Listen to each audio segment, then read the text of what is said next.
एक माँ के अंतिम हो चुकी है और अभी तक हनुमान जी का कोई अता पता ही नहीं है।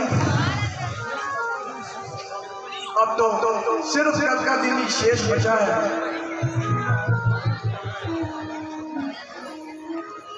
अगर फिर भी ना आए तो महाराज आप व्यर्थ ही चिंता कर रहे हैं। महावीर बजरंगी अभी आते ही होंगे। वो देखिए प्रभु, महाराज हनुमान जी आ रहे हैं।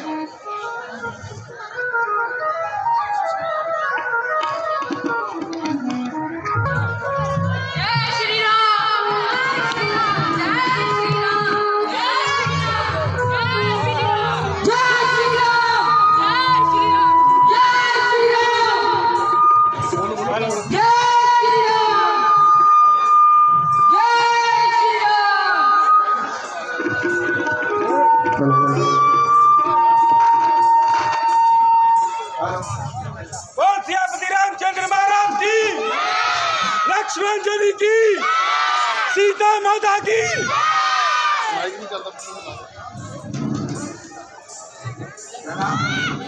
आइए हनुमान जी।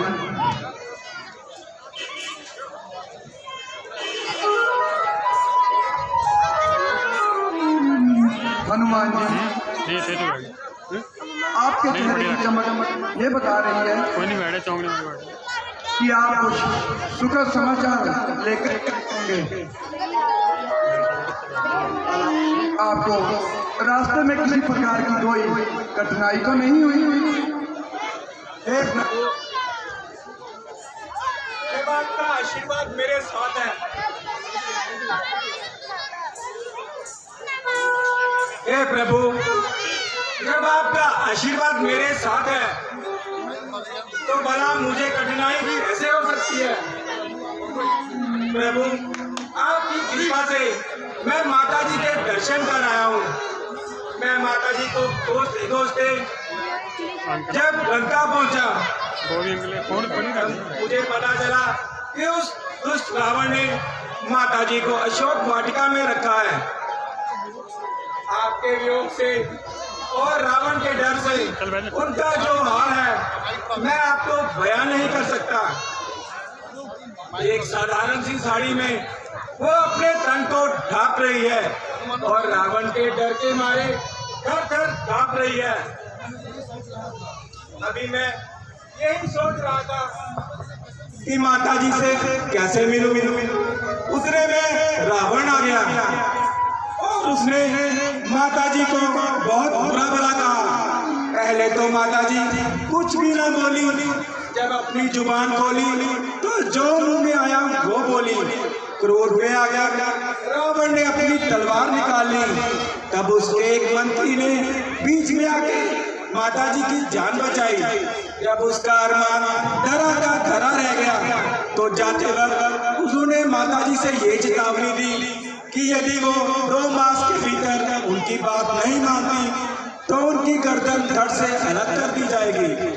रावण के जाने के बाद माता जी रोने लग गई। तब मैंने उन्हें बीच में आकर संभाला। पहले तो वो मुझे रावण समझ के बुरा भला कहने लगे। जब मैंने आपके द्वारा दी हुई निशानी उन्हें दिखाई तब जाकर उन्हें विश्वास हुआ। जितना समय भी मेरी बात उनसे होती रही बस वह यही कहती रही कि लक्ष्मण से कहना कि मुझे क्षमा कर दे। जाते समय उन्होंने बतौर निशानी के तौर पे मुझे यह चूड़ामणि दिया है। प्रभु, आप इसकी पहचान दीजिए।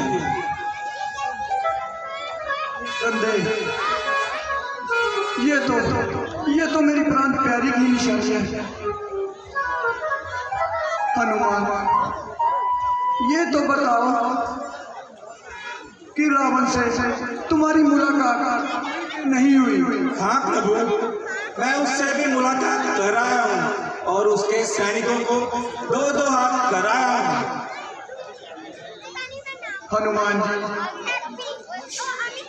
उसे नीचा दिखाने से अच्छा था कि आप उसे समझा बुझाकर सीधे रास्ते डाल देते। प्रभु, मैंने उसे समझाने की बहुत प्रयत्न किया, किंतु उसने मेरी एक भी बात ना मानी और क्रोध में आकर मेरी पूंछ में आग लगा दी और मैंने भी उसकी सारी लंका जला दी।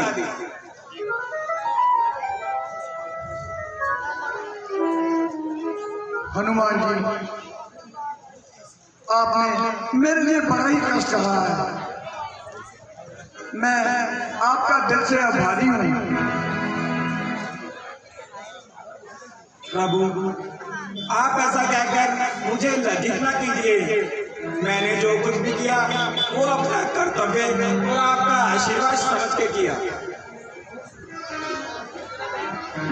कहो सुग्रीव जी, अब आपका क्या विचार है? हे प्रभु,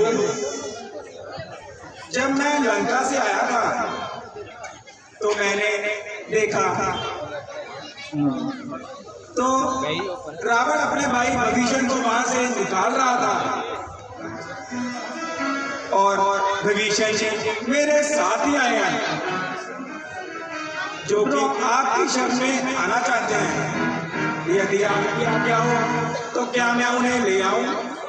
जाइए हनुमान जी, उन्हें आलस सहित अंदर लेकर आइए। जो आज्ञा प्रभु।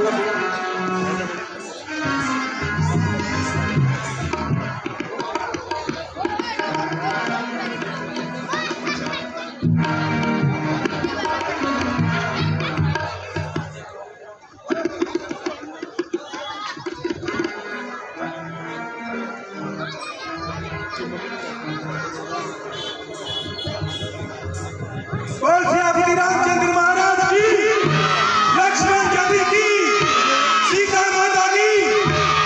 प्रभु, मुझे अपनी शरण में लीजिए। मैं आपके पास आया हूँ। मैंने अपने भाई रावण को समझाने की बहुत चेष्टा की, लेकिन प्रभु उन्होंने मेरी एक ना मानी और मुझे बड़ी सभा में धक्के मारकर मुझे वहाँ से भगा दिया। मैं आपकी शरण में आया हूँ महाराज। अब मेरा शरीर आपके चरणों में है। विभीषण जी,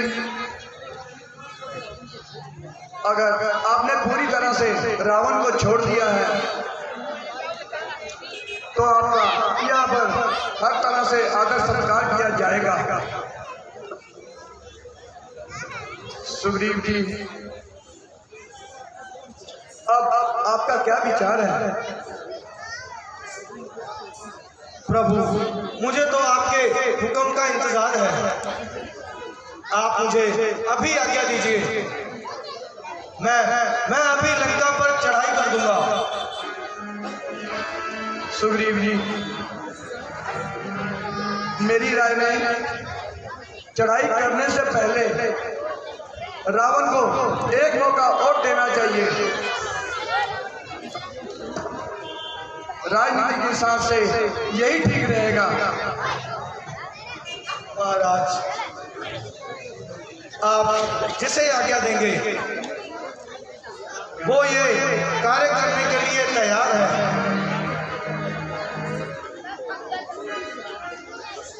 सुग्रीव जी, मेरी राय में युवराज अंगद को रावण के पास भेजा जाए।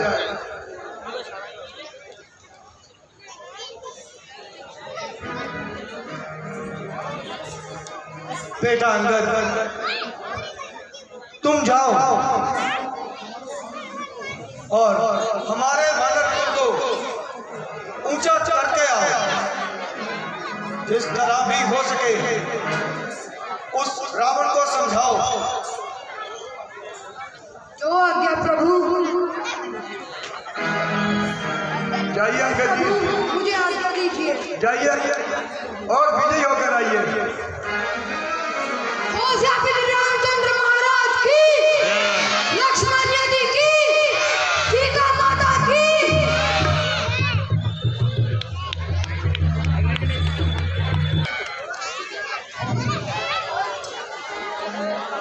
मेरी लंका के भाग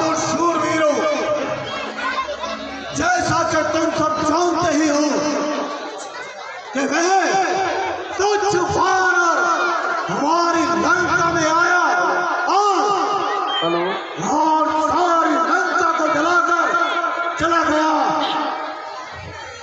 इससे हमें यह प्रतीत होता है कि हमारी लंका पर विपत्ति के बादल मंडरा रहे हैं। हमें अपने दुश्मन को कमजोर नहीं समझना चाहिए। इससे पहले कि हमारा दुश्मन हम पर आक्रमण करे, हमें अपनी पूरी ताकत और पूरी सेना को याद करके रखना चाहिए। पुत्र मेघनाद, क्या तुम्हारी ओर से तैयारी पूर्ण रूप से है? पिताश्री, आपका मेरे होते हुए किसी भी बात की चिंता करने की आवश्यकता नहीं। वो वानर जो मेरा एक भी झटका सह न सका, लेकिन मेघनाद उसके पीछे